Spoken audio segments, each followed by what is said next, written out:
Hi, everyone. Hello again.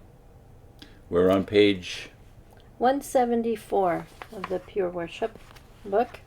and we're in a box on that page, and in the box, which is referenced a page or so later, this is important because this is a reversal of doctrine. It's about, we used to teach this about Christendom and typology, but we don't do it anymore. And it's very interesting how they rationalize this. Yeah. And So- the change really hasn't changed anything when it comes to how they feel about Christendom. It's titled, Is Christendom Antitypical Jerusalem? But just wanted to show you this picture. I'm going to try and get as close as I can, but you can't really see their expressions. But it looks like a high priest and Israel. yeah, and a clergyman, probably high church clergyman. He's got a big tall hat, and he looks particularly snooty, I would say. Snooty. Yeah. That's a good word. Yeah, and of course that's the normal way they picture the clergy of Christendom in their paraphernalia, right? Yeah. And that, of course, has a desired effect, which is to get you off on a negative direction about clergy in particular, but Christendom, which is where you're at in this article. Have they changed? I would say by the time you get to the end of this box, they're actually more aggressively aggressive anti-Christendom than they used to be. Yeah, I found this quite offensive. What they say here is very offensive. So we're going to read it. I'm going to read from the screen, and then Vivian's going to read from a hard copy of the book. Here we go. Is Christendom the antitypical Jerusalem? In the past, our literature has referred to Christendom as the antitype of apostate Jerusalem.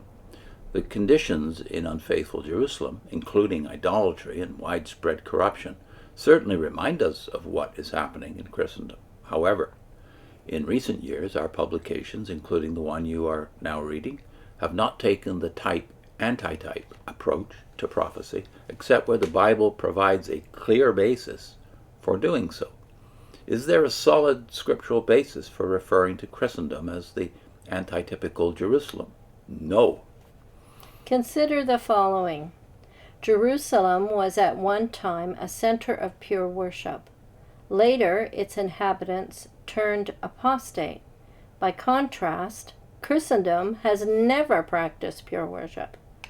Right from its inception in the 4th century CE, Christendom has always taught false doctrine.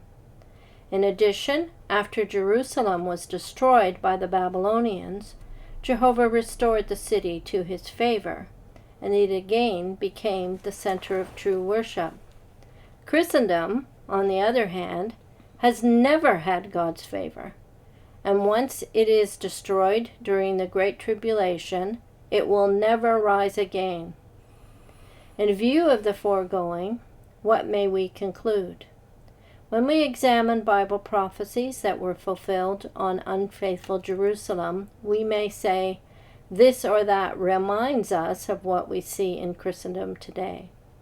But there appears to be no scriptural basis for referring to Christendom as the antitypical Jerusalem. So no scriptural basis, as you said in the first paragraph, where the Bible doesn't provide a clear basis for doing so. So you're in effect admitting that not in the past, very vague, but for 5 generations you taught very clearly that people must make a decision about Christendom based upon the types or typology of Jerusalem being unfaithful and therefore going to be destroyed because soon God would destroy it. And also Babylon the Great. You must depart from Babylon the Great because God is soon going to destroy her. So this type has been embedded in the psyche of every Jehovah's Witness for 5 generations. It's not cured it. I mean, they're going to still go away with a very anti-Christendom point of view. There's a few things that I found a bit puzzling too, in that they say Christendom, its inception in the 4th century. What the heck does that mean? that there were no Christians before them? Because I think the problem is the word Christendom. Yeah. What does the word Christendom actually mean? Does it mean the Roman Catholic Church? Because you Yeah, get that that's- impression that's from what you the would 4th think. century remark. Yeah. But they're not just against them. No. You know, so this is very anti-church. But Christendom, if you look it up in a dictionary, what's the name of the dictionary? Merriam-Webster you have there? Yeah, they gave two different two things you could consider.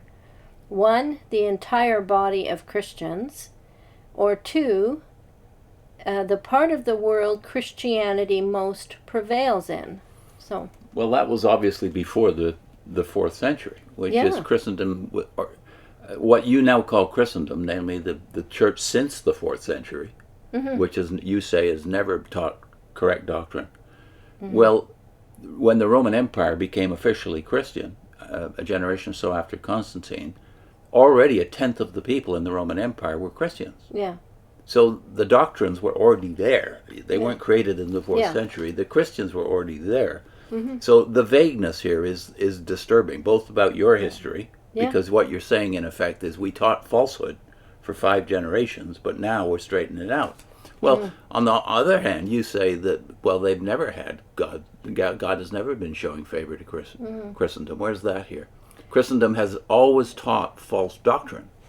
Well, that's not even true by your standards, because you have many of the same doctrines as Christendom, including the one God. They love to speak in generalizations, never get too specific, and just make these statements. Like the one that really got me was Christendom, on the other hand, has never had God's favor. And once it is destroyed during the Great Tribulation, it will never rise again. They speak as if they're God. Yeah. And make the judgments. And God has never had, they've never had God's favor? Well, where did you get your Bible? Who preserved it? Who translated it? God was doing this to apostates? He was giving them all this information and helping them to preserve His word. And they're the martyrs. You're not the martyrs. Yeah. There's millions of martyrs in Christendom, and a few hundred, maybe a few thousand in Jehovah's Witnesses. So this is outrageous, but you realize they're forced to do this because now that they don't have the types anymore, they have to find their hostility in something else. What do they find it in? The idea of Christendom has always taught false doctrine. So in effect, you're saying God can't forgive Christendom for its false doctrine, but He has forgiven us for 5 generations of false teaching. We did something, we taught something that we now say was not biblical. That's okay for us. But anybody else that you make that claim about, they're just the worst. So how does that work? Where you can change your mind after decades and be forgiven, and there's no problem, there's no apology here. It's just more hate. I also want to point out that 4 or 5 of your presidents, I would say at least 5, I don't know about number 6, before you got your current governing body, C.T. Russell, J.F. Rutherford, Nathan Knorr, Fred Franz, and Milton Henschel, at least I know of, who disagreed with you about when Christendom was cast off. They said, back in the first generation or two, they said that it wasn't cast off until 1878. Remember now the you day say of it was inspection? you now say it was 1918, but you never said this, that Christ has never showed favor to Christendom. So this is an innovation even by Jehovah's Witnesses standards. Yeah, this is a modern witness teaching. It's not improved things. So I would say you're even more demonstrably a cult now than you were when Fred Franz was alive or J.F. Rutherford was alive. You have demonstrated by the way you reason here, even though you've lost the types completely, you haven't repented of your blindness, which has to do with the hypocrisy of believing God must forgive you because you're the organization, but He hasn't forgiven them and will never forgive them. Yeah. What's our link? We're linking to a video called Ezekiel for Jehovah's Witnesses, 1 Bible book, 2 personality cults, Russell, Rutherford, and the playlist, Ezekiel for Jehovah's Witnesses. See you next time.